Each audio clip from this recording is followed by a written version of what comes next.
રામ મંદિર ટ્રસ્ટના પ્રમુખ મહંતની તબિયત અચાનક બગડી જવા પામી છે।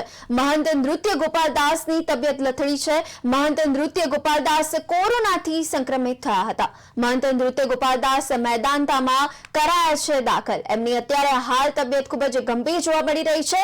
રામ મંદિર ટ્રસ્ટના પ્રમુખ શ્રી મહંતની તબિયત અચાનક બગડતા તેમને દાખલ કરવામાં આવ્યા છે। એમના તબિયત લથડતા કોરોનાથી સંક્રમિત થયા હતા અને મહંત નૃત્ય ગોપાલદાસ મેદાંતામાં અત્યારે હાલ દાખલ કરાયા છે, જેમની હાલત ખૂબ જ અત્યારે ગંભીર જોવા મળી રહી છે।